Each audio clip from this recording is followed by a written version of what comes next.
आजच्या कार्यक्रमाचे अध्यक्ष. हा मॉनिटर थोडा जास्त मला आवाज येतो, जरा थोडा कमी करतो. मागे आवाज येतो माझा?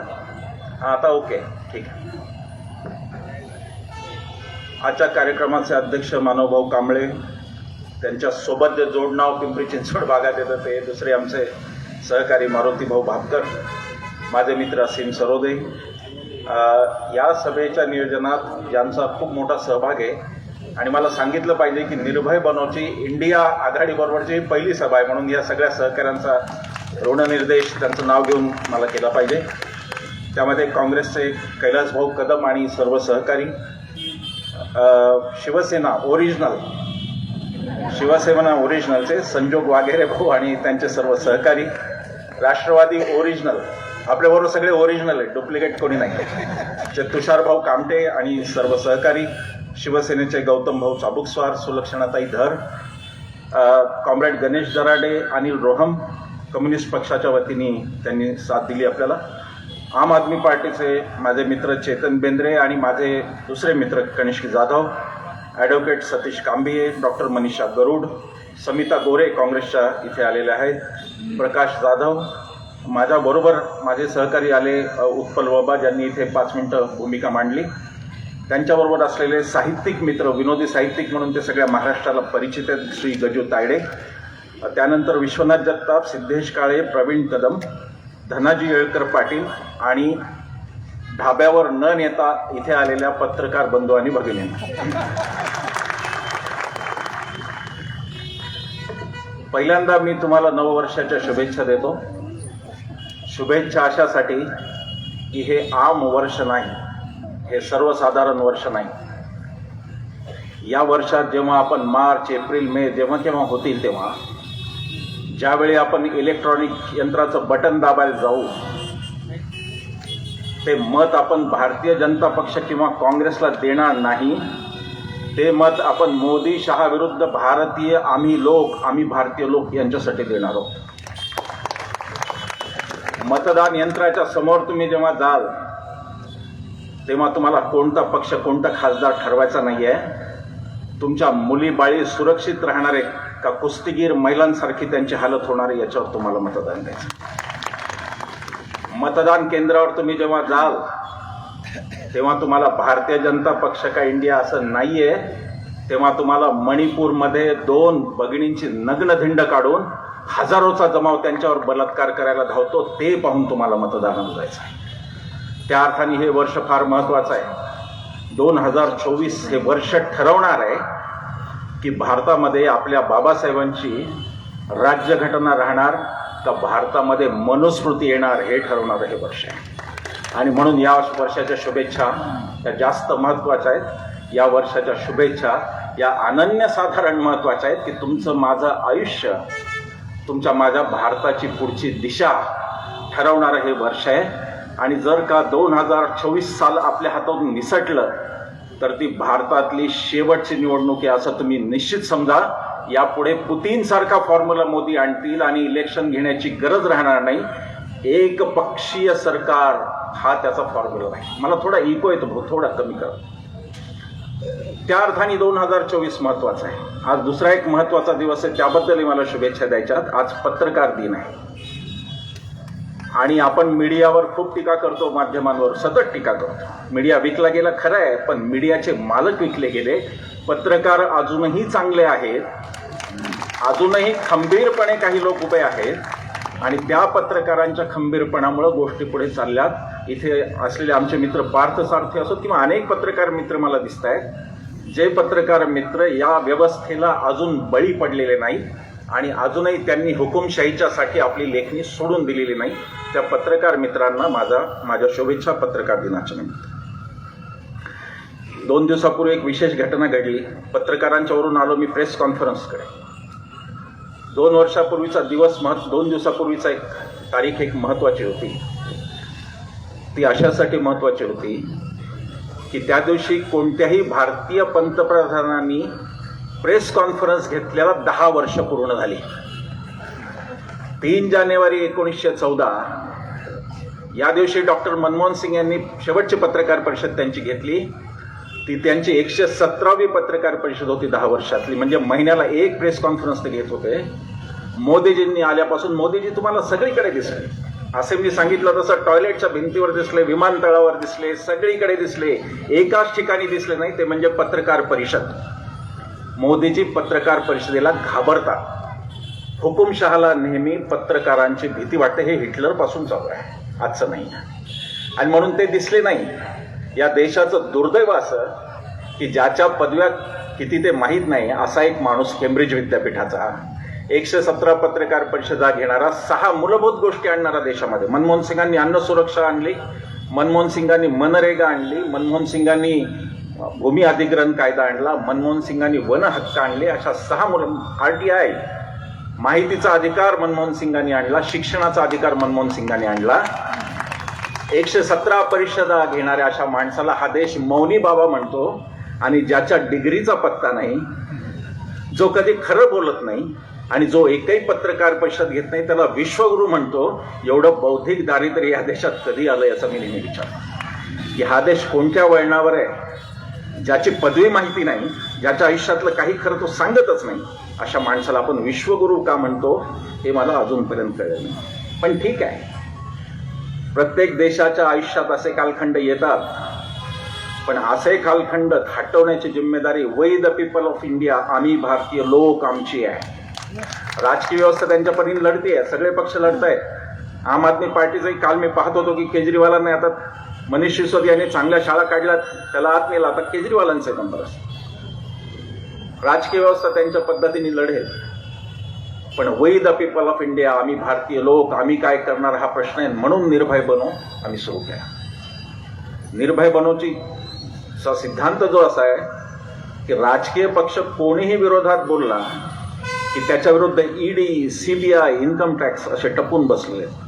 मग आता लावा आमच्या विरुद्ध ED, म्हणून आम्ही निर्भय बनू की आम्ही बोलू. तुम्ही नसाल बोलत तर आम्ही बोलू, विरोधी पक्ष बोलत नसेल तर आम्ही बोलू, आणि आम्ही लोकशाहीला या काळातून वाचू, ही भूमिका घेऊन आम्ही समोर आलो. परवाच्या सिन्नरच्या हल्ल्याचा उल्लेख फक्त तुमच्या कानावर घालतोय. तुम्ही काही कारवाई कराल अशी अपेक्षा नाही, कारण हे तुमचेच आहेत सगळे. गृहमंत्री म्हणून मला काम आहे माझं तुमच्या कानावर घालणं की अशा प्रकारचा एक हल्ला झालेला आहे. आणि देवेंद्र फडणवीसांनी माझा चुकूनही अपेक्षाभंग केला नाही. कोणतीही कारवाई त्या तालुकाध्यक्षावर केली नाही. देवेंद्र फडणवीस संदेश काय देऊ इच्छित आहेत हे बघा. देवेंद्र फडणवीस हे संदेश देऊ इच्छित आहेत की पक्षातला छोट्यातला छोटा गुंड सुद्धा मला मोठा आहे, कारण तोच माझा हत्यार आहे लोकशाही मारण्याचं, हे देवेंद्र फडणवीस सांगतायत.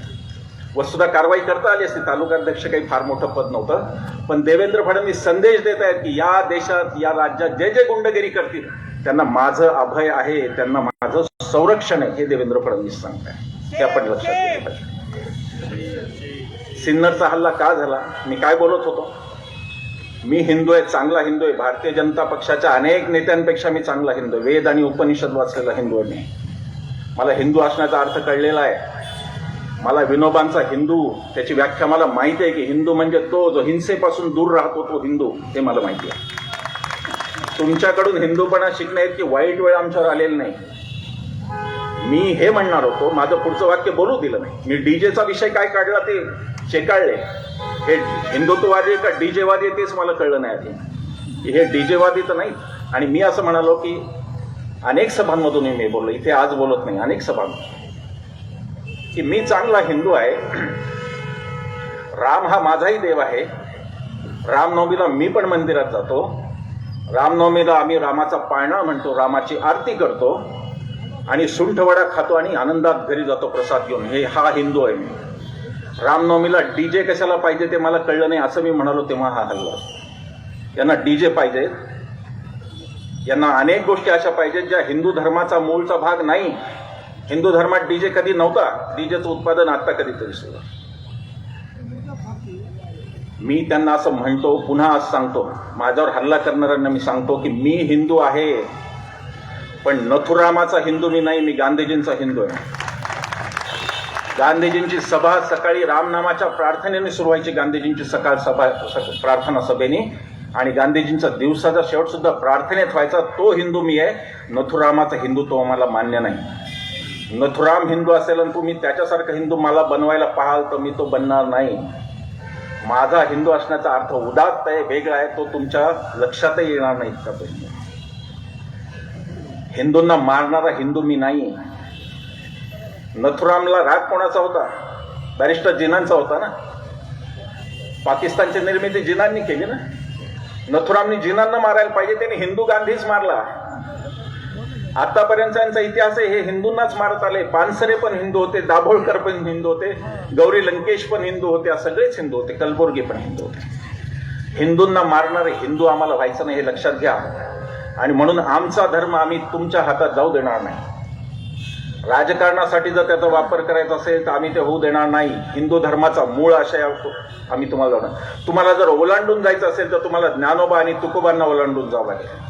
तुम्हाला या देशातल्या वारकरी संप्रदायाला या महाराष्ट्रातला ओलांडून जावं लागेल, जो महाराष्ट्र धर्म पाळत आला. विष्णुमय जग वैष्णवांचा धर्म, भेदाभेद ब्रह्म अमंगळ. भेदाभेद नाही आमच्याकडे, वारकरी संप्रदायात तो भेद नाही. आणि म्हणून जर त्यांना हिंदुत्व त्यांचं जर रुजवायचं असेल तर त्यांना वारकरी संप्रदाय पहिला त्याला ओलांडून जावं लागेल. ते करण्याची त्यांची हिंमत नाही. मध्ये वारीत धारकरी घुसवले होते, अनेकांना आठवत असेल, ते सांगलीचे धारकरी आले होते वारीमध्ये. वारकऱ्यांनी ते बाजूला काढले, ते बरोबर काढले. कारण तुमचं इथे काही काम नाही. धारकरी शस्त्र नको आम्हाला, मृदंग आणि टाळ हेच आमचं शस्त्र. हे वारकरी समाज, हे वारकरी संप्रदाय सांगतो. आणि आम्हाला त्याच शस्त्रांच्या आधारे आम्हा घरी धन शब्दांची चरत नाही, ती रत्नही आमची शब्दाचीच आहेत. आणि त्याच हिशोबाने आम्ही पुढे जाणार. तुम्ही जर आमच्या धर्माला बिघडवत असाल तर तिथे आम्ही प्रत्येक पायरीवर उभे राहून तुमचा विरोध करू. किती हल्ले करा त्याची आम्हाला पर्वा नाही.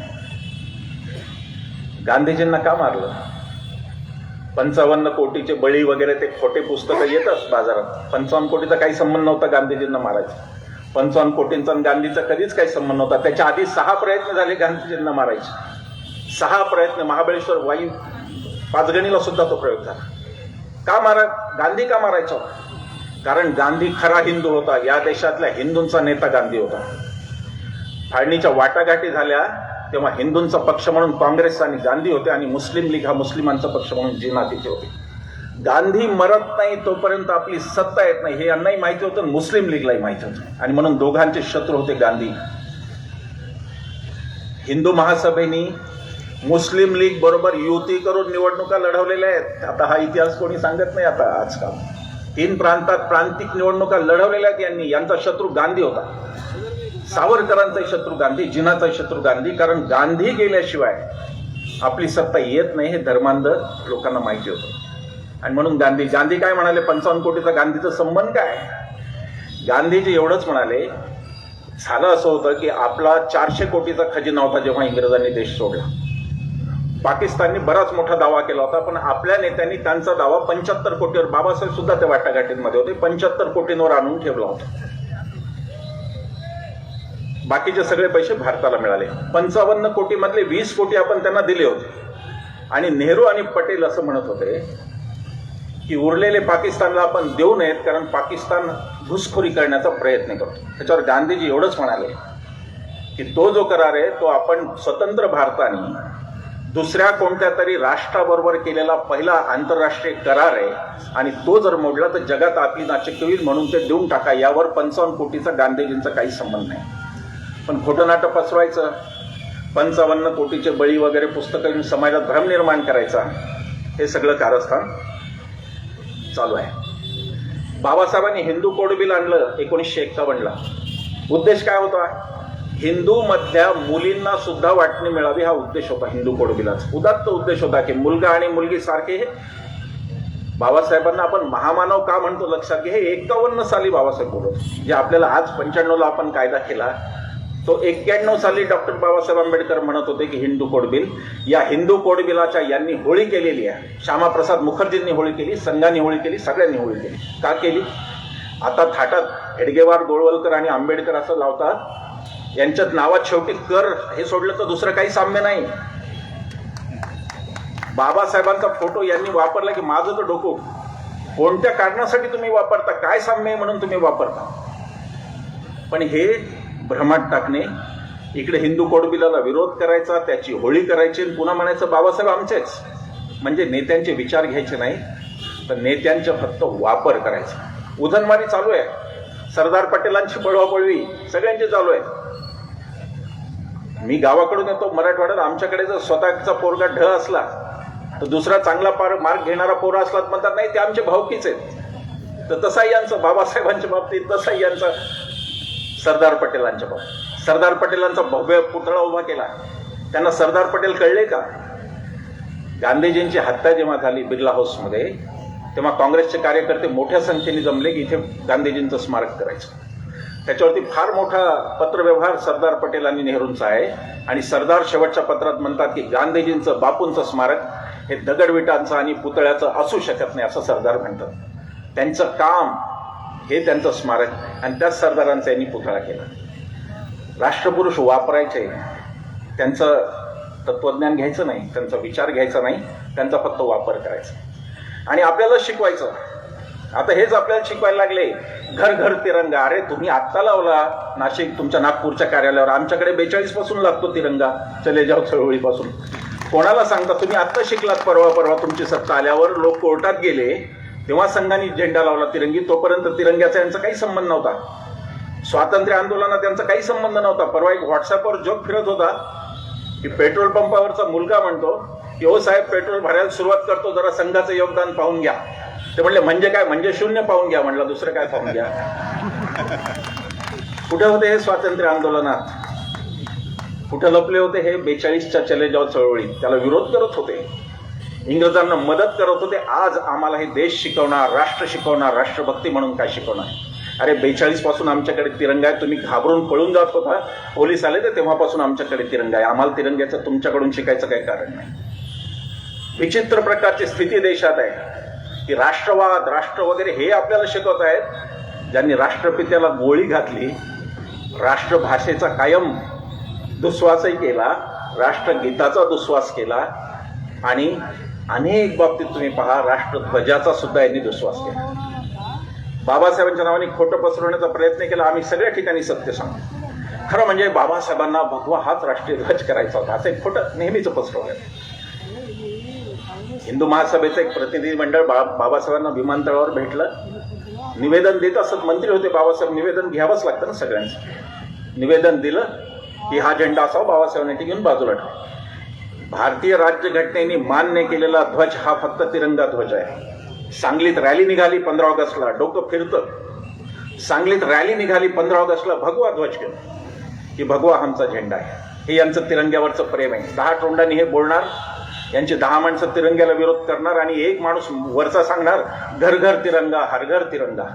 देशात असलं की नथुरामन, बाहेर फक्त गांधी आठवतो. त्याचं कारण बाहेर गेल्यावर गांधींच्या पुतळ्यावर, बाबासाहेबांच्या पुतळ्यावर त्यांच्या पायावर डोकं ठेवल्याशिवाय पर्यायच राहत नाही, कारण गोळवलकर आणि यांचे पुतळेच तिकडे नाही कोणाचे, हेडगेवारांचे. तर हे जे धोरण आहे की देशात नथुराम आणि बाहेर गांधी, त्या धोरणाला आपण विरोध केला पाहिजे. अयोध्येचं राम मंदिर होत आहे 22 तारखेला. इथल्या सगळ्या बसलेल्यांना, इथे मुस्लिम बांधव पण आहेत, सगळ्या धर्माचे लोक आहेत, बाबासाहेबांचे अनुयायी पण आहेत, सगळे हिंदू पण आहेत. इथे बसलेल्या एकाही माणसाचा राम मंदिराला विरोध नाही. माझाही विरोध नाही, मी पण हिंदू आहे, माझाही विरोध नाही. एक दीर्घ गोष्ट चालली, न्यायालयीन प्रक्रिया झाली, न्यायालयाने एक निर्णय दिला, तो दिला, त्याच्याबद्दल कोणालाही दुःख नाही. हा सगळा देश, मुस्लिम बांधवांना पण त्याचं दुःख नाही, कोणालाही त्याचं दुःख नाही. राम मंदिर होत आहे. राम मंदिराला विरोध नाही मित्र हो, राम मंदिराच्या आडून स्वतःचं स्वार्थी राजकारण करण्याला विरोध आहे. रामनवमी कधी आहे? एप्रिलमध्ये येते. चैत्र शुद्ध नवमी म्हणजे रामनवमी. किती लांब होते ती? मंदिर बांधून पूर्ण झालं का? नाही. रामनवमीला रामाचा जन्म असतो, हिंदूंच्या दृष्टीने फार महत्वाची तिथी आहे, तारीख. रामनवमीला का उद्घाटन नाही? हे आधीच उद्घाटन करण्याचं काय? त्याचं कारण निवडणूक आहेत, एप्रिलपर्यंत थांबता नाही येणार. या सगळ्या गोष्टींना आमचा विरोध आहे. राम मंदिराला विरोध नाही. राम आमचाही देव आहे. तुमच्यापेक्षा जास्त रामाच्या गुणांची आम्ही चर्चा केलेली आहे.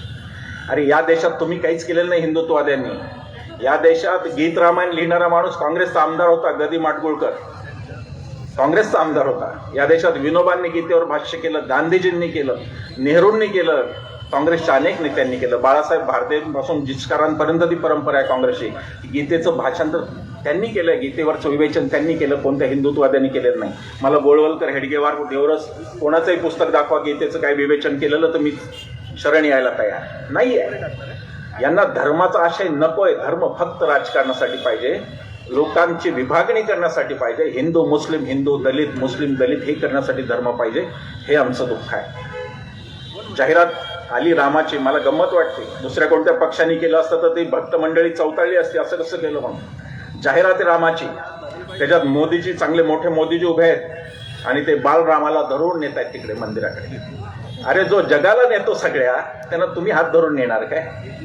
त्यांना मोदीजी दाखवणार का दिशा, रस्ता? दुसरा एक फोटो येतो, त्याच्यात आपले रामचंद्र, प्रभू रामचंद्र मोदीजींचे आभार मानतात की 2022ला सगळ्यांना घर मिळणार होतं पण मला मिळेल वाटलं नव्हतं. अरे काय उद्धटपणा! हा कोणता उद्धटपणा आहे? जो जगाला घर देतो, जो त्रिभुवनाचा स्वामी असं जो हिंदू धर्मशास्त्र सांगतं, त्याला मोदीजी घर देणार? हा उद्धटपणा दुसऱ्या कोणी केला असता तर यांनी राष्ट्रद्रोहाचे, देशद्रोहाचे, धर्मद्रोहाचे खटले भरले असते. परंतु हिंदू धर्माचा सगळ्यात जास्त अपमान कोण करत असेल तर ती भारतीय जनता पक्ष आहे. शंकराचार्य कुठे आहेत? हिंदू धर्माचे प्रमुख 4 शंकराचार्य आहेत 4 पीठाचे. ते उद्घाटनाला नाहीत. एक शंकराचार्य निश्चलानंद स्वामी म्हणले की ते प्रतिष्ठापना करून मी काय करू तिथे जाऊन? याचा अर्थ लक्षात घ्या. याचा एक गंभीर अर्थ आहे. शंकराचार्यांना न बोलवण्याचा गंभीर अर्थ असा आहे की यापुढे हिंदूंचा शंकराचार्य सुद्धा मीच हे त्यांना सांगायचं आहे. धर्मातलं सर्वोच्च पद पण माझ्याचकडे हे मोदींना सांगायचं, हे लक्षात घ्या. म्हणून शंकराचार्यांना बोलवलं. आडवाणींना बिचाऱ्यांना तर अजिबात निमंत्रण नाही. मला त्या आडवाणींचं फार वाईट वाटतं बिचाराचं. मला अजिबात सहानुभूती नाही. हा देश 92ला जर कोणी पेटवला तर त्याचे जिम्मेदार आडवाणी आहेत आणि त्यांच्या पापाची फळं त्यांना मिळालेली आहेत. क्रांती आपल्याच पिल्लाला खाते म्हणतात. इथे क्रांतीच्या पिल्लांनी अख्खी क्रांती खाऊन टाकली. आडवाणींनाच निमंत्रण नाही त्या सोहळ्याला. आडवाणी येऊ शकणार. त्यांना निमंत्रण असं दिलं की निमंत्रण देताना सांगितलं की तुम्ही यायचं नाहीये. ते आणि मुरली मनोहर जोशी. अजून एक राम मंदिरच्या बद्दल प्रश्न विचारला पाहिजे, उद्घाटनाच्या बद्दल, रामाबद्दल नाही. पुन्हा पुन्हा सांगतो, राम आपल्या सगळ्यांना वंदनीय असा देव आहे. आपल्या रामाबद्दल काहीच नाही. सोमनाथचा जो जीर्णोद्धार झाला तो त्यावेळेस राष्ट्रपती राजेंद्र प्रसाद यांनी केला. आत्ता या कार्यक्रमाला राष्ट्रपतींच्या हस्ते का नाही हा माझा प्रश्न आहे मोदींना. त्या महिला आहेत म्हणून नाही की त्या आदिवासी आहेत म्हणून नाही. काय नेमकं मनुस्मृती आडवी येते का तिथे तुम्हाला? राष्ट्रपती कुठे आहेत त्या निमंत्रणात? संसदेच्या उद्घाटनात राष्ट्रपती कुठे होत्या? सर्वोच्च स्थान असलेलं राष्ट्रपती पद कुठे आहे ते आत्ता? त्या कुठे आहेत? का महिला आहेत म्हणून तुमचं आकस आहे मनुस्मृतीप्रमाणे महिलेनी काही करू नये असं तुमचं म्हणणं आहे का काय? म्हणून मी पहिल्यांदा म्हणालो की 24चा निर्णय हा बाबासाहेबांची राज्यघटना राहणार की मनुस्मृती येणार आहे, हे मी त्यासाठी म्हणालो. भारताच्या राष्ट्रपती सुद्धा सुटत नाहीत. बाकीच्यांची काय अवस्था आहे?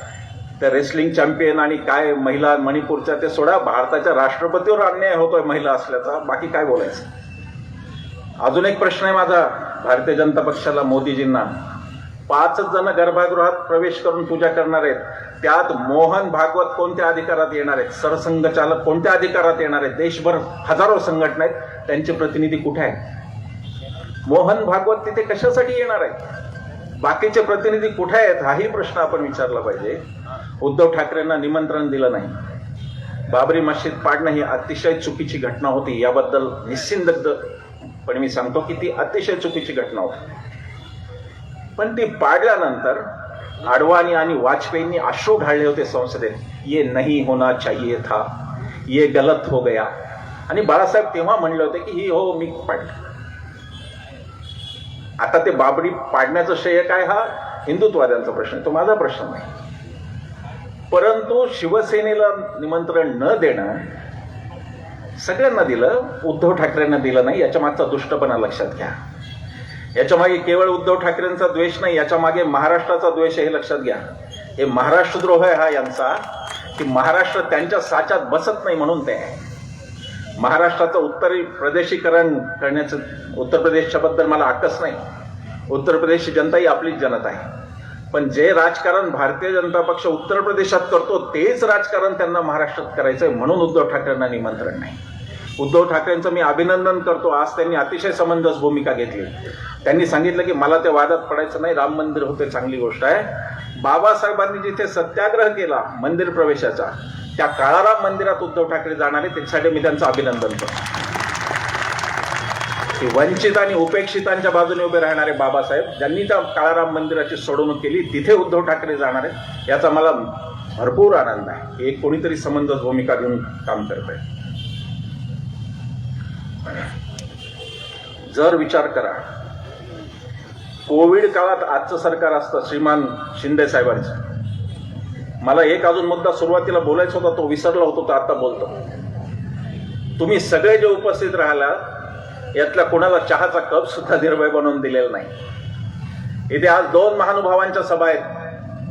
पहिले महानुभाव शिंदे साहेब, दुसरे महानुभाव अजितदादा. उद्या आणखी दोन महानुभाव आहेत, त्यांचं तिथं बॅनरवर आपण बघा, देवेंद्रजी फडणवीस आणि आठवले साहेब. सगळा एवढा गदारोळ नाट्य परिषद चालली, तरी तुम्ही इथे एवढ्या संख्येने उपस्थित राहिला, त्याबद्दलही मला तुमचे आभार मानतो. निराशेचं वातावरण नाही. आपले बरेच मित्र निराश होतात की काय चाललंय. निराशेचं वातावरण नाही. देवावर सगळ्यांचा विश्वास आहे ना, आहे ना. मग तुम्ही एक गोष्ट लक्षात ठेवा, पश्चिम बंगालमध्ये बजरंग बलींनी यांच्या डोक्यात गदा घातली, आता 24ला राम यांच्यावरच बाण चालवणार आहे, तेवढं लक्षात ठेवा. देवाच्या दारात न्याय असतो, अन्याय नसतो. संघाला जाती जनगणना नकोय का, लक्षात घ्या. कारण धर्माचं राजकारण करायचं आहे. जातीचं करायचं नाही, पण धर्माचं करायचं आहे, म्हणून जातीय रचना त्यांना नको आहे. एक भंकस राष्ट्रवाद आपल्यासमोर आपण पाहिला मणिपूरचा, जिथे तिथल्या राज्यपालांनी सांगितलं की विमानच दिली नाही सैन्याला ऐन वेळेला, म्हणून गोळ झाला. राज्यपाल तिथले सत्यपाल मलिकांनी त्याचा भांडाफोड सगळा केला. आता मित्र हो, महाराष्ट्र धर्म जागवण्यासाठी ही सभा आहे आजची. पाऊस येतोय, कदाचित जास्त आला तर आपण बघू काय करायचं. सामान्यतः पावसात झालेल्या सभांचे निकाल नंतर चांगले येतात. कदाचित रामराया काहीतरी संदेश देत असतील, आपल्याला माहित नाही. महाराष्ट्र धर्म जागवण्यासाठी आपल्याला उभं राहायचं आहे. यांची हालत वाईट आहे, चांगली हालत नाहीये. काही दाखवत कागदावर निवडणुका जिंकल्या, मध्य प्रदेश जिंकलं, काँग्रेसला 9 लाख मतं जास्त त्यांच्यापेक्षा सगळ्या राज्यांना. 13 राज्य सरकार आज इंडियाचे आहेत आणि 13 राज्य सरकारच भारतीय जनता पक्षाचे, आणि 7 मेजर स्टेट भाजपकडे आहेत आणि इंडियाकडे 9 मेजर स्टेट आहेत.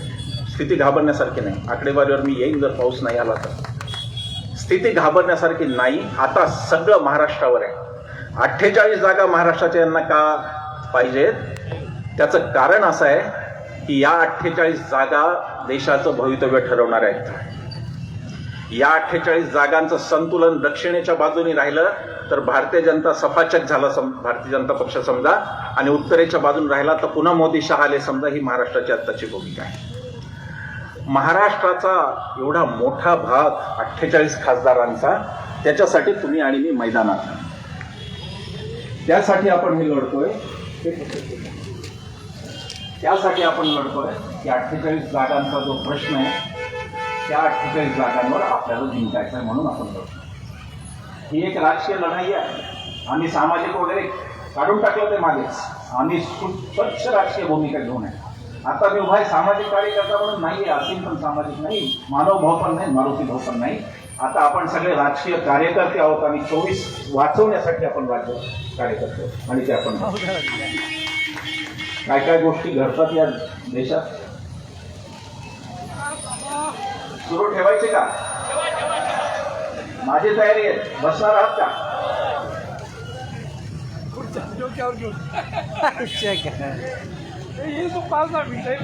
काय काय क्या बात आहे. खुर्ची डोक्यावर घेऊन काही जणांनी ऐकायला सुरुवात. मला छत्री नको, सगळे सगळे पावसात मी पण मला नको बोलतो.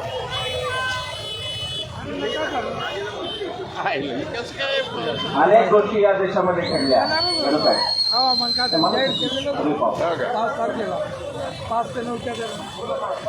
अनेक गोष्टी या देशामध्ये घडल्या. अनेक कांड या देशामध्ये झाली. महागाई आणि असे मी सांगितलं, त्याच्यावर काही फार बोलणं योग्य नाही. आता महागाई कुठे पोहोचली आपल्याला माहिती आहे. या देशामध्ये फार मोठा भ्रष्टाचार या सरकारचा चालू आहे. सगळ्यात मोठा यांचा भ्रष्टाचार होता नोटाबंदीचा, जिथे नोटाबंदी करून 20% कमिशन वाईट करून दिलं लोकांचे पैसे, आणि ते 20% कमिशन एका पक्षाला मिळालं. त्या पक्षाचं नाव मी तुम्हाला सांगायची गरज नाही. साहेब रात्री 8 वाजता टीव्हीवर आले आणि त्यांनी सांगितलं, आज रात 12 बजे के बाद मित्रों कागज के टुकड़े बन जाएंगे. तरी खुर्ची घ्या डोक्यावर. कागज के टुकड़े बन जाएंगे ते आपल्यासाठी एका पक्षाने मात्र 20% कमिशन त्यातून मिळवलं आणि सगळ्या शहरांमध्ये यांची कार्यालय झाली नवीन. यांचा दुसरा भ्रष्टाचार इलेक्टोरल बॉन्ड्स. भारतीय जनता पक्षाला 3000 करोड रुपये या बॉन्डमधून मिळाले, ते कंपन्यांनी दिले आणि त्या कंपन्यांची नावं जाहीर करण्याची सक्ती कोणावर नाही. त्या कंपन्यांची नावं जाहीर करण्याची सक्ती कोणावर. Electoral bonds. या इलेक्टोरल बॉन्ड्समध्ये 57% रक्कम एका पक्षाला मिळाली, त्या पक्षाचं नाव भारतीय जनता पक्ष, आणि उरलेल्या 43% या देशातल्या हजारो पक्ष 43%. हे लक्षात घ्या. मोठा भ्रष्टाचार. आता काल कर्नाटकाचे एक आमदार, मी त्यांचं नाव विसरलो, मी ते घेऊन आणलं होतं पण आता वाचतो. आमदार बसवराज असं काहीतरी नाव आहे त्यांचं, यत्नाळ अशी काहीतरी. त्यांनी सांगितलं की जर मला पक्षातून काढलं तर याद राखा 40 करोडचा घोटाळा कोविडमध्ये कसा केला ते मी समोर आणीन. उद्धव ठाकरेंना शिव्या देत होते कोविडच्या काळात. राजेश टोपे उत्तम काम करत होते, त्यांना शिव्या देत होते. कोविडमध्ये महाराष्ट्रात जर ते सरकार नसतं तर किती लोक गेले असते मला माहीत नाही. जबाबदार सरकार इथे होतं. राजेश टोपे जबाबदार मंत्री होते, उद्धव ठाकरे जबाबदार मुख्यमंत्री. अरे तुमच्या उत्तर प्रदेशला गंगेत प्रेत होऊन गेली, त्याच्यावर तुम्ही काही बोलणार नाही, पण हे आम्हाला सांगणार हे असं. समिताताई तुम्ही खुर्ची घ्या दोघे डोक्यात. तुम्ही आम्हाला सांगणार, तुम्ही ईडी लावणार. अनिल देशमुखांची केस, इंटरेस्टिंग केस अनिल देशमुख. आता चेतन मला माझ्याकडे पाहत आहे. आता ते मनीष सिसोदियाचा सगळा मामला विचारा तुमचा. अनिल देशमुखांवर काय लावला आरोप ईडीने? अनिल देशमुखांवर आरोप लावला की 100 कोटीचा भ्रष्टाचार यांनी केला, असा आरोप लावला. कोर्टामध्ये प्रकरण गेलं, हायकोर्टामध्ये प्रकरण गेलं. हायकोर्टाने यांना विचारलं की 100 कोटी हे हा आकडा ठीक आहे बोला चालीचा, नेमके किती आम्हाला सांगा. यांनी सांगितलं 1.71 कोटीचा भ्रष्टाचार. 100 कोटीचा चार्ज होता, 1.71 कोटी. जज मॅडम ज्या होत्या त्या म्हणल्या की तेही ठीक आहे, एक पुरावा त्याचा द्या, फक्त एक पुरावा द्या. ते म्हणले पुरावा नाही, हिअरसे म्हणजे सांगू वांगी आम्हालाही कळलेलं आहे. आणि अनिल देशमुखांना सोडलं. अनिल देशमुखांचे किती हाल केले ते स्वतः सांगतायत. अजमल कसाबच्या बराकमध्ये ठेवता तुम्ही माणसाला, 14 महिने एक निष्पाप माणूस तुम्ही जेलमध्ये टाकता. अनिल देशमुखांना त्या कसाबच्या बराकमध्ये ठीक आहे गुन्हेगार आहे, दहशतवादी आहे, पेपर मिळू द्यायचा नाही, अनेक प्रकारचे हाल त्यांनी केले. अनिल देशमुखांनी ते स्वतःच सांगितलं. साध्य काय झालं? दुसरा मोहरा संजय राऊत. पण ही माणसं लढली, ही माणसं ईडीच्या भीतीने पळून नाही गेली त्यांच्याकडे, याच्यासाठी त्यांचं मानतो. अनिल देशमुख आणि संजय राऊत यांना मी मानतो. ही माणसं ईडीच्या भीतीने पळून मंत्रिपदाची शपथ घ्यायला गेली नाही, ही माणसं तिथं टिकून राहिली. यांना मी मनीष सिसोदियाला मानतो की अजूनही मनीष सिसोदिया चांगल्या शाळा काढल्यामुळे यांना जमलं नाही. यांचं जे गुजरात मॉडेल आहे ते क्या बताय. गुजरात मॉडेलची कहाणी. त्या गुजरात मॉडेलमध्ये गुजरात शिक्षणात 12वा आहे. दिल्ली पहिलं आलं तर ते सहन झालं नाही. मनीष सिसोदियाला कोठडी. आता कदाचित अरविंदला घेतो, माहीत नाही कोणाकडे. गुजरात मॉडेल पूर्ण फेल झालं. शिक्षणात 5वा क्रमांक आहे, आरोग्यात 12वा क्रमांक आहे. 22% मुली दरवर्षी शाळा सोडतात गुजरातमध्ये. अजून काय सांगायचं त्या मॉडेल. 38% लोकांना सकस अन्न नाही खायला गुजरात. त्या मॉडेलचं काय सांगायचं. देशभरातल्या महागाई दरापेक्षा गुजरातचं महागाई जास्त आहे. काय गुजरात मॉडेलची शोभा वर्णावी काय सांगता होतं ना. पण ते आपल्याला जमत नाही, म्हणून जे करतात त्यांना 8 टाका असं सुरू झालं. आणि ईडी जी इथे खुर्च्या घेऊन उभे राहिलेल्या लोकांच्या पैशावर चालते. ईडीचे पगार आम्ही करतो, ईडी नेहमी लक्षात ठेवावं. या देशात ज्या दिवशी सत्तांतर होईल कदाचित ईडीचे पहिले टॉप 25 बॉस आत घ्यावे लागतील नव्या सरकारला आणि त्यांना कदाचित चौकशी त्यांची करावी. त्यांची चौकशी करावी लागेल की हे कोणी सांगितलं तुम्हाला करायचं चौकशी. उठलं सुटलं ईडी. आणि मग नारायण राणेंचं काय झालं, ईडीने काय केलं पुढे, प्रताप सरनाईकांचं काय झालं, अनेक नेते, भुजबळांचं तर ते म्हणजे फाईलच हरवली. ते हसन मुश्रीफ कोल्हापूरचे, त्यांची केस चालू होती. वकील म्हणले की मला केसच आठवत नाहीये, थोडा वेळ द्या. केस आठवत नाही. ईडीने काय केलं कोणाचंही काय केलं. ईडी हे फक्त शस्त्र आहे, ज्या शस्त्रामध्ये विरोधकाला नेस्तनाबूत करायचं. आणि आपल्याकडे आले की घोषणा होते, मित्र हो न खाऊंगा न खाणे दूंगा. मित्रो, आठवत आहे का ते सगळ्यांना आठवत आहे. घोषणा काय होती, न खाऊंगा न खाणे दूंगा. ती खरी घोषणा त्याच्या पुढे होती, ती आपल्याला नाही ऐकायला आली. न खाऊंगा न खाणे दूंगा, खाने वाले हरेक को भाजपा में लाऊंगा, ही घोषणा होती. अजितदादांवर 70,000 कोटीचा आरोप स्वतः विश्वगुरू करतात, मोदीजी करतात. आणि 3 दिवसात आपल्याला अजितदादा मंत्रिमंडळात शपथविधी झालेला दिसतो. काय सांगायचं, अर्थमंत्री पुन्हा ते पण, ज्याच्यावर आर्थिक घोटाळ्याचा आरोप, ते अर्थमंत्री पण झाले. काय काय चमत्कार घडले महाराष्ट्रात. मी परवा राष्ट्रवादीच्या पण शिबिराला गेलो होतो, इथल्या अनेकांनी माझं भाषण. काय काय चमत्कार घडले आहेत या देशात. भ्रष्टाचार हटवणार मी असं म्हणणाऱ्यांनी सगळे भ्रष्ट पावन करून घेतले. मला असं वाटतं की हे संघ भाजपाचे लोक दररोज सकाळी फिरतात का काय राज्यभर, की आता अजून कोणी तो भ्रष्ट आपल्या पक्षात यायचं राहिला नाही, असं फिरतात की काय. म्हणजे आज तोंड देत आहेत यांना, ते आज ठीक आहे चल मी जेलमध्ये जाईल असं म्हणताय. आणि अनिल देशमुखांनी सांगितलं, काय सांगितलं होतं, अनिल देशमुखांना एक ॲफिडेव्हिट द्यायला सांगितलं होतं, ज्याच्यामध्ये उद्धव ठाकरेंपासून अजितदादांपासून असा कार्यक्रम होता की ते सरकार पडलं असे अनिल देशमुखांनी सांगितलं. निवडणूक आयोग असो की ईडी, यंत्रणांना भेटीला धरणं चाललंय, यंत्रणांकडून स्वतःला पाहिजे ते करणं चाललंय. या यंत्रणा खाजगी झाल्या आहेत. ईडी आणि निवडणूक आयोग कोणासाठी काम करत आहे लोकांना कळत नाही. निवडणूक आयोगाने सुद्धा खूप गोष्टी विचारात घेतल्या नाही. समजा मी एखाद्या सभागृहात अल्पमतात आलो, पण इतर अनेक सभागृहांमध्ये माझं बहुमत आहे, तर माझा पक्ष माझ्या ताब्यातून कसा जातो हे निवडणूक आयोगाने लक्षात घेतले. निवडणूक आयोगाला चिन्ह देण्याचा अधिकार आहे, निवडणूक आयोगाला पक्षाची मान्यता रद्द करण्याचा कितपत अधिकार आहे, इथपासून सगळं संशयास्पद आहे. पण तेही रेटून गेलं जातं. या देशामध्ये जे आज घडतंय, इंदिरा गांधींवर टीका, इंदिरा गांधीच्या आणीबाणीविरुद्ध सगळे लढले, कोण नाही लढलं, सगळे लढले. 91ला मानवभाऊ सगळे सहकारी समाजवादी कम्युनिस्ट मिलिंद भाऊ पण मला दिसत होते राहणारे आहेत ना, हे सगळे लढले जागतिकीकरणाच्या विरोधात. अर्थव्यवस्थेचं जागतिकीकरण, आता अर्थव्यवस्थेचं अदानीकरण झालं मित्र. आता त्याचं पुढची पायरी आहे. अदानी या देशाचा मालक बनू पाहत आहे. अदानीची जर संपत्ती त्या प्रकारे वाढली, कोविडमध्ये सगळ्यांचं आर्थिक नुकसान झालं, कोणाचा पगार बंद झाला, कोणाचा बिझनेस गेला, पण एकाच माणसाची संपत्ती वाढली. त्या माणसाचं नाव होतं गौतम अदानी. त्याची संपत्ती वाढली, सगळा देश विकायला काढला आहे.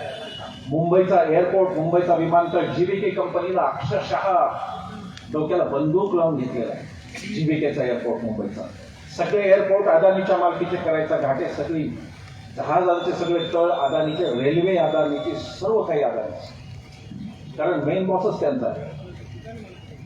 मला काही नको, मैं तो झोला उठा के जाऊंगा, लेकिन भाई साहब अडानी सब देश को झोले में उठा के जा रहा है, उसका क्या करेंगे. लोक म्हणतात मोदीजींना काय कुठे न्यायचं. अरे सगळे असंच म्हणतात. मध्ये एक व्हॉट्सअपवर मी वाचलं की गब्बर सिंगला कुठे फॅमिली होती तरी तो करायचाच म्हणले सगळं. मी व्हॉट्सअपवर वाचलं, माझं काय नाही, मी साधा माणूस, मालकाने कळत यात नाही. व्हॉट्सअपवर लोक म्हणत होते की गब्बर सिंगला कुठे फॅमिली होती वगैरे असं म्हणत होते लोक. भ्रष्टाचाराने खरंच गाठलेलं आहे सध्याचं महाराष्ट्रातलं सरकार. आतापर्यंत कोणतंही नव्हतं एवढं भ्रष्ट सरकार आहे. याच्यावर मानव भाऊ, मारुती भाऊ असेल सगळे हे मान्य करते की सगळ्यात भ्रष्ट सरकार आहे. आणि हे ईडीच्या भीतीने आलं. एकनाथराव शिंदे यांचे सचिव जेव्हा ईडीची नोटीस आली, ईडीच्या भीतीने सगळे तिकडे गेले. हे काही सरकार मनाने आलेलं नाही. अजितदादा काही मनाने गेलेलं नाही. अजितदादा नाही हा धाक दाखवत असणार की नाही तर ईडी तयार आहे. आणि अजितदादा त्याला घाबरले. आणखी खरं तर अजितदादा हिंमत धरून उभे राहिले असते तर महाराष्ट्राचे पुढचे मुख्यमंत्री पण तेच सगळे.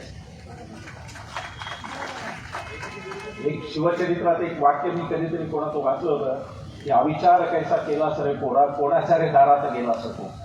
तीच अवस्था आहे. जे सगळे गेले सगळ्यांना पश्चाताप होणार आहे. दादांना आता सांगितलंय असं कळलं मला की त्यांना मुख्यमंत्री करणार आहे. ओके, मुख्यमंत्री करणार आहे, पाहू कधी करतात. दादा मुख्यमंत्री व्हावे यासाठी आमच्या शुभेच्छा आहेत. दादाही आज नव्हते इकडे येतील, त्यांचं काही पिंड भारतीय जनता पक्षाचा नाही, तो डीएनए काही बीजेपीचा नाही आहे, ते येणार आहे. बरोबर. लोकसभेच्या जागा मित्र महत्वाच्या आहेत. 48 जागांमध्ये आपण भारतीय जनता पक्षाला रोखू शकलो ना खूप जास्त महाराष्ट्रात. तिकडे काही उद्या तरी काँग्रेस, राष्ट्रवादी, ओरिजिनल शिवसेनेत पुन्हा इनकमिंग सुरू होईल. हे ज्या विखे पाटलांसारखे सत्तेच्या लोभाने गेले, कोणी ईडीच्या भीतीने गेले, कोणाच्या काय मुळा प्रवरा वीज कंपनीला पैसे मिळाले म्हणून गेले, हे सगळे परत येणार. आणि विधानसभेला भारतीय जनता पक्ष 100% येणार नाही. आत्मविश्वास ठेवून आपण जर काम केलं तर मोदी आणि शहा सुद्धा सत्तेत दिसणार नाही. त्याचं कारण की दक्षिणेची सगळी राज्य भारतीय जनता पक्षाच्या विरोधात.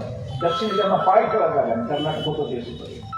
दक्षिणे त्यांना पाय ठेवायला जागा नाही. नॉर्थ ईस्टमध्ये यांचा कारभार मणिपूर नंतर आटोपलेला आहे. जी काही दिसतं ती 4 मुख्य राज्यांमध्ये उत्तर प्रदेश, गुजरात, मध्य प्रदेश आणि राजस्थान, ते सोडून भारतीय जनता पक्षाला कुठेही स्टँडिंग नाही. आज जर मतांचं विश्लेषण केलं पडलेल्या मतांचं तर असं दिसतंय की काँग्रेसला मध्य प्रदेशात सुद्धा 9 जागा मिळतील इतकी चांगली स्थिती आहे.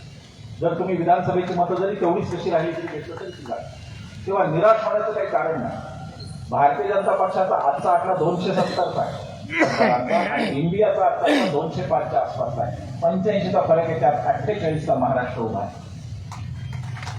आणि तो जर महाराष्ट्र धर्म जागवायचा असता तर आता हे करावं लागणार. तर महाराष्ट्र हा ज्ञानोबा रायांचा, तुकोबा रायांचा ठेवायचा असेल आणि महाराष्ट्र हा बागेश्वर खानचा होऊ द्यायचा नसेल तर आता महाराष्ट्राला जागलं पाहिजे. या देशाचा इतिहास मित्र हो की 3 राज्य आहेत, बंगाल, महाराष्ट्र आणि पंजाब. लालबाल पासून ती परंपरा आहे, आज नाही, लालबाल पासून ही 3 राज्य विरुद्ध गेली, त्याची सत्ता कधी टिकली नाही. पंजाब आम आदमीकडे गेला आणि ममता बॅनर्जीकडे बंगाली. आता फक्त महाराष्ट्राची वाट हा देश पाहतोय. या हुकुमशहाला काढायचं असेल तर महाराष्ट्र धर्म दाखवायचा आणि म्हणून ही 48 जागा महत्वाच्या आहेत. म्हणून ही लढाई आपण सुरू केली, म्हणून आपण मैदानात. आम्हाला काहीच गरज नव्हती. आम्ही आपले सुखी होतो, ते करत होतो, आम्ही चळवळी करत होतो, काहीतरी चालू होतं आमचं, नाही असं नाही. आम्हाला त्याची गरज नव्हती. पण जेव्हा हे लक्षात आलं की विरोधी पक्षाची कोंडी करतात, विरोधी पक्षाला करतात, तेव्हा आम्हाला उतरावं लागलं. टोकाचा व्यक्तिवाद, किळसवाना व्यक्तिवाद या देशात, मी अनेकदा गोष्ट सांगितली तर सांगायचं, या देशात असाही एक माणूस होता जो सर्वोच्च जागे होता, सरदार वल्लभभाई पटेल. पण त्याची इच्छा ही इतर सत्याग्रहींच्या ऐवजी मी जेलमध्ये असल्यावर शौचालय साफ करावं ही त्याची इच्छा होती, अशी माणसं होती. आणि आज सगळीकडचा जो व्यक्तिवाद यांचा, परवा इतिहास मला म्हणे ते चांद्रयान आपलं उडालं, मला वाटतं रवीश कुमारने लिहिलं की इतिहास घडला. ते चांद्रयान ज्या लोकांनी इस्रोच्या तयार केलं त्यांच्या मुख्य माणसाला मोदीजींनी 23 सेकंद बोलू दिलं. 23 सेकंद आणि 32 शब्द बोलू दिलं त्या माणसाला. अजून कोणती लोकशाही पाहिजे देशात? लगेच मोदीजी हजर. काही लोकांना राष्ट्रवादाशी जोडायचं, क्रिकेट राष्ट्रवाद आमचं. कारण की गुंडगिरी आणि धार्मिक दहशतवाद जो येतो त्याला राष्ट्रवादाचा बुरखा आवश्यक असतो. हे हिटलरपासून आहे. हिटलर सुद्धा हेच म्हणत होता की जर्मनीच्या कल्याणासाठी नाझींना मारलं पाहिजे. हिटलर हेच म्हणत होता. मगाशी असेंनी बरीच तुलना केली असतात. पण हा जो एक व्यक्तिवाद आहे की ती व्यक्ती सर्वस्व आहे, बाकी कोणी नाही, दुसरं कोणी माझ्या जवळपास पण यायचं नाही, ही हा जो काही प्रकार आहे. ते फोटो घेतात, कुठे कुठे जातात पडते, जंगलात घेतले ते कॅमेऱ्याचा फोटो. काल काहीतरी ते लाईफ जॅकेट घालून पोहत होते तिथे काहीतरी. कालचा फोटो काय करमणूक रोज आहे, दररोज करमणूक आहे. कोणत्याही चॅनल लावा करमणूक आहे. आणि चॅनलवाल्यांना करमणूकच पाहिजे, चॅनलवाल्यांना दुसरं काय नाही, त्यांना करमणूक पाहिजे. आज कशी डुबकी मारली, आज कसं केलं, तिकडे काय केलं, ह्याच्यामध्ये सामान्यांचे प्रश्न कुठे आहेत? 2 कोटी रोजगार तुम्ही तयार करणार होता, 2 लाख सुद्धा रोजगार तयार केले तर सांगा एकदा लोकांना. महागाई आकाशाला भिडलेली आहे. भूक निर्देशांकामध्ये भारत आता 111वा 125 देशांच्या यादीत. दररोज कांडाचा आनंदी राष्ट्राच्या यादीत भारत कितीतरी मागे पडला, पण त्याच्याशी कोणाला घेणं देणं नाही. पिंपरी चिंचवडचे प्रश्न बोलायचेच नाही. जीएम मोटर्सच्या कामगारांचे प्रश्न, तळवण्याचे प्रश्न बोलायचेच नाही. बोलायचं काय तर पाकिस्तानची कशी जिरवली हे बोलायचं. राष्ट्रवाद बोलायचं. भारत महाशक्ती भारत अशी बातमी लोकसत्तेची. त्याच्या वर बातमी आहे की मराठवाड्यात लोक हैराण आहेत आता पावसामुळे. शेतकरी हैराण. तुम्हाला कल्पना आहे, आपण सगळे, मला माहिती आहे पिंपरी चिंचवडचा सोशल कॉम्पोजिशन मला माहिती आहे. आपण सगळे इथे आलो की गावातूनच आलेलो आहे, कामगार म्हणून आलो, कोणी काही म्हणून आलं, कोणी काही. शेतीची अवस्था, आपल्या वडिलांची अवस्था काय ती बघा. एकट्या बीड जिल्ह्यात मागच्या वर्षात 257 शेतकऱ्यांनी आत्महत्या केल्या. एकट्या बीड जिल्ह्यात. महाराष्ट्रात हा आकडा 1,500च्या पुढे असेल, माहिती नाही मला, एका वर्षात. नागपूरला हिवाळी अधिवेशन चालू होतं. अभ्यासू उपमुख्यमंत्री आणि महाअभ्यासू मुख्यमंत्री तिथे लोकांचे प्रश्न सोडत होते, तेव्हा शेजारच्या यवतमाळ जिल्ह्यात 5 शेतकऱ्यांनी एकाच आठवड्यात आत्महत्या केली. हे प्रश्न महत्वाचे नाही, शेतीचं अर्थकारण महत्वाचं नाही. 25 लाख कोटीची कर्जमाफी, हे 25 लाख कोटीचा आकडा गमतीशीर आला, फार गमतीशीर आहे. लोकसभेमध्ये सांगितलं भागवत कराडांनी की 14 लाख कोटीची माफी आम्ही कॉर्पोरेटला दिली. 14 लाख कोटी. एका आरटीआयने गुजरात मधल्या हिंमत करून आरटीआय मध्ये आरबीआयला विचारलं की किती कोटीची माफी दिली. आरबीआयने तो आकडा 25 लाख कोटीचा दिलेला आहे. 9 लाख म्हणजे 6 5 11 लाखाचा गफला संसदेपर्यंत जातो झाला 11 लाख कोटीचा. त्याच भागवत कराडांनी सांगितलं की शेतकऱ्यांना केंद्र सरकारने 1 पैशाची सुद्धा कर्जमाफी मागच्या 5 वर्षात दिलेली नाही. म्हणजे 20,000 आणि 25,000च्या कर्जासाठी शेतकऱ्यांनी गळपास घ्यायचे आणि 25 लाख कोटीची तुम्ही तिकडे द्यायची कर्जमाफी. या अर्थकारणाच्या विरुद्ध आपण बोलणार आहे का नाही हा प्रश्न आहे. आपण हे प्रश्न मोदींना विचारणार की नाही की फक्त कॉर्पोरेट जगणार आहे का, फक्त उद्योजक जगणार आहेत का, आणि सामान्य माणसाचं काय होणार. मारुती भाऊंनी उल्लेख केला, मी पिंपरीत बोलतोय. धन्यवाद. मी पिंपरीत बोलतोय. कामगार कायद्याचे धज्जे उडवलेत. कामगार कायदा जेवढं मारुती भाऊ अगदी बरोबर बोलतो की हे जी पुण्याई आतापर्यंत स्वातंत्र्यानंतर केली ते सगळे कायदे यांनी बदलून टाकले आणि सत्यनाश झाला. अनेक गोष्टी आहेत, अनेक गोष्टी सांगता येतील, अनेक गोष्टींवर बोलायचं होतं. पावसाने थोडं रस बंद केला, पण या पावसातही आपण खुर्च्या धरून सगळे उभे आहोत आणि उभे राहणार आहोत. महापूर आला तरी आपण एकमेकांची साथ नाही सोडणार. इंडिया आघाडीच्या स्पष्ट बाजूने निर्भय बनू आहे. जे इंडिया आघाडीमध्ये नाहीत, आमची त्यांना हात जोडून विनंती आहे की ही चूक करू नका. पुन्हा हा भस्मासूर येऊ देऊ नका, ही चूक करू नका. आमची सगळ्यांना विनंती आहे. या देशात गणित एकदम साधा आहे, काही कॉम्प्लिकेटेड गणित नाही. या देशात 545 जागांपैकी फक्त 300 जागांवर जरी एकाच एक लढत झाली तरी भारतीय जनता पक्ष सत्तेत राहील. 300 जागा पहा 543 पैकी, जिथे एकाच एक फाईट होईल, तिसरा उमेदवार ते पहा. आणि ते नाही केलं तर निवडणूक लढची ही शेवटची संधी आता समजा. यापुढे निवडणूक होण्याची कोणतीही शक्यता मला दिसत नाही, कारण बदल त्याप्रमाणे केले जातात, घटनेत त्याप्रमाणे कायदे केले जात आहेत. परवा 3 फौजदारी कायदे झाले पास. काय ते कायदे ट्रकवाल्यांनी वटेवर आणलं, चांगलं झालं. अतिशय बेकार कायदे, सगळे अधिकार सरकारच्या हातात येणारे कायदे, ते कायदे परवा. या देशाच्या इतिहासात पहिल्यांदा असं घडलं की विरोधी पक्षनेता नसावा म्हणून कारस्थान करून राहुल गांधीची खासदारकी काढली. काय कारण होतं? कोणीतरी झोपलेला जागा केला पिटिशनर. सुरत कोर्टाने बरोबर 2 वर्षांची शिक्षा दिली. 1 दिवस कमी नाही म्हणजे खासदारकी जाते. ओम बिर्ला तत्पर त्यांनी बसलेच होते वाटपात, कधी कोर्ट ऑर्डर तर ओम बिर्लाने लगेच खासदारकी का काढली? त्याचं कारण की यांना विरोधकांची भीती वाटते. हे खुनशी आहे. काँग्रेस मुक्त भारत अतिशय उद्धट घोषणा यांनी दिली आहे देशात. कोणता मुक्त पक्ष असं राजकारण कधी नसतं, राजकारणात सगळे पक्ष राहतात, पण हे खुनशी आहे. सगळे पक्ष संपवले. फक्त आकडा म्हणून सांगतो, जास्त नाही जाणार, कंटाळा येतो आकडेवारीचा मला माहिती. 290 जागा भारतीय जनता पक्ष पहिला स्थानावर आहे एनडीए मध्ये, आणि दुसरा पक्ष डायरेक्ट 13 फक्त त्याचे खासदार आहेत. ती शिंदे सेना फुटलेली, तिचे 13 खासदार आहेत. 290 वर पंजा माणूस आहे आणि हे 13 वर आहेत. यांना यांची किंमत कळेल. अजून निवडणुकीत त्यांचे 2-3 निवडून आले तरी मी पुन्हा बोलणं सोडून देईल. मी बोलणार नाही सार्वजनिक सभेत. यांचे हालत, यांचे नमुने. सत्तारला पाहिलं का अब्दुल सत्तार घाणेरड्या शिवाय देतो मंत्री. लोकांना मारा म्हणून पोलिसांना सांगतो मंत्री सांगतो. आयपीसीच्या उल्लंघन करून चिथावणी देतो मंत्री की लोकांना मारा म्हणून. हे सगळे नमुने पाहिले. यांच्यातले 2-3 लोकसभेत गेले तरी खूप आहे. हो, पोलिसाच्या तोंडात मारावी. इतकी मस्ती मंत्र्यांना. आमदारांना की आमदारांनी पोलीस तोंडात द्यावी. जे पोलीस कायद्याचे रक्षक आहेत, जे पोलीस इथली सुव्यवस्था मानतात, त्यांना सुई मारायला लागली आणि तुम्ही आमदार शपथ घेतलेले आमदार.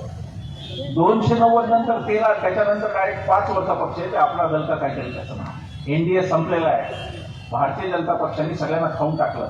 दुर्दैवाने एकनाथ शिंदेच्या आणि अजितदादांच्या दोघांच्याही, शिंदे साहेबांच्याही लक्षात येत नाही, अजितदादांच्याही लक्षात येत नाही की हे संपवण्यासाठीच आत ओढले. ही गुहा अशी आहे जिथे फक्त जाणारे पाय आहेत, परत येणारे पाय नाही. हे त्यांना कळेल नाही, ते त्यांना कळेल या सावकाश.